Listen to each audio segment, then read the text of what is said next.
అందరికీ నమస్తే. Welcome to Srirekha talks. మామిడికాయలు కాపు స్టార్ట్ అయిందంటే చాలు మనందరికీ ఆవకాయ, మామిడికాయ తురుము పచ్చడి, మాగాయ పచ్చడి, తీపావకాయ, కారం ఆవకాయ ఇన్ని గుర్తొస్తాయి. సంవత్సరానికి సరిపడా నిల్వ పచ్చడి ప్లాన్ చేసేస్తాం. వేడి అన్నంలో ముద్దపప్పు, ఈ మామిడికాయ తురుము పచ్చడి కాస్త నెయ్యి వేసుకొని కలుపుకొని తింటూ ఉంటే భలే ఉంటుంది కదా. నేను 5 పెద్ద మామిడికాయలు కడిగేసి క్లాత్ పెట్టి తుడిచేసి ప్యాన్ కింద ఆరబెట్టిన తర్వాత తురుము తీసి పెట్టుకున్నాను. నేను ఇక్కడ 4 టేబుల్ స్పూన్ల సాల్ట్ వేసుకుంటున్నాను. ఉప్పు మళ్ళీ కావాలంటే కూడా యాడ్ చేసుకోవచ్చు. నేను చాలా పెద్ద మామిడికాయలు తీసుకున్నాను.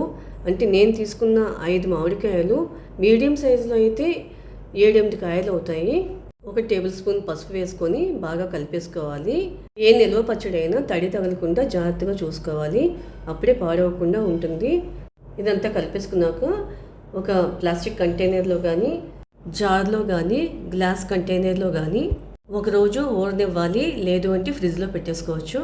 ఫ్రిడ్జ్లో పెట్టుకుంటే కలర్ కూడా మారదు, సంవత్సరం అయినా అలానే ఉంటుంది.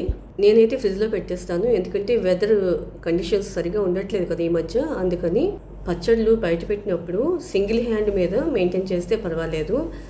ఎవరికి ఎప్పుడు కావాలంటే అప్పుడు ఫ్యామిలీ మెంబర్స్లో పచ్చళ్ళు కనుక తీసామనుకోండి, బై మిస్టేక్గా గరిటికి కానీ స్పూన్కి కానీ తడి ఉందనుకోండి, ఇంకా పచ్చడి అంతా పాడైపోతుంది అన్నమాట, బూజు పట్టేస్తుంది.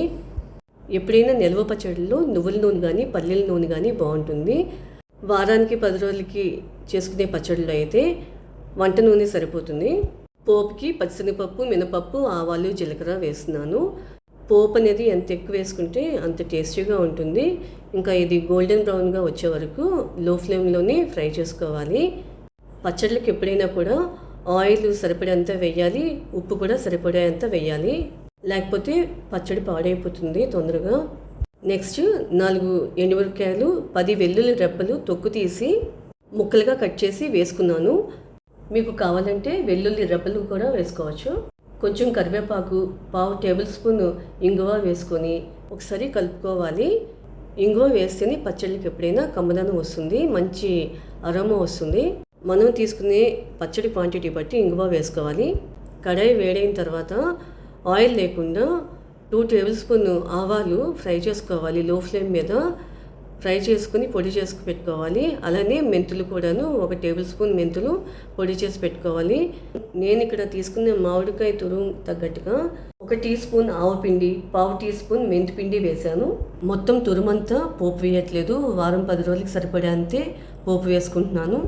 నెక్స్ట్ 3 టేబుల్ స్పూన్ కారం వేసుకుంటున్నాను. అంటే రుచికి తగినంత సెట్ చేసుకోవాలి. కాయ పులుపు బట్టి కూడా కారం పడుతుంది అనమాట, చెక్ చేసుకొని వేసుకోండి. ఉప్పు కూడా రుచికి తగినంత వేసుకొని సెట్ చేసుకోండి. లో ఫ్లేమ్లోనే 3-4 నిమిషాల పాటు కలుపుతూ ఆయిల్ తేలే వరకు స్టవ్ ఆపేసుకొని చల్లారనివ్వాలి. నాకు కొంచెం ఉప్పు తగ్గిందని చెప్పి ఉప్పు యాడ్ చేశాను. అంతేకాకుండా ఆయిల్ కూడా తగ్గింది, అందుకని చెప్పి ఇంకొక 3-4 టేబుల్ స్పూన్ ఆయిల్ వేసాను. ఇప్పుడు ఇవన్నీ కలిపేసిన తర్వాత స్టవ్ ఆపేసి చల్లారనిచ్చాను.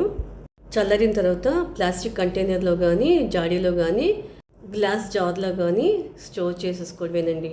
మామిడికాయ తురుము పచ్చడి ఎప్పటికప్పుడు వారానికి సరిపడేంత తాలింపు వేసుకుంటే ఫ్రెష్గా ఉంటుంది, టేస్ట్ చాలా బాగుంటుంది. మరి ఈ వీడియో నచ్చితే లైక్ చేయండి, మీ బంధువులకి, ఫ్రెండ్స్కి షేర్ చేయండి. సబ్స్క్రైబ్ చేసుకొని వాళ్ళు ఎవరైనా ఉంటే సబ్స్క్రైబ్ చేసుకొని సపోర్ట్ చేయండి. మరిన్ని వీడియోస్, అప్డేషన్స్, నోటిఫికేషన్స్ గురించి బెల్ ఐకాన్ని క్లిక్ చేయండి. Thank you for watching.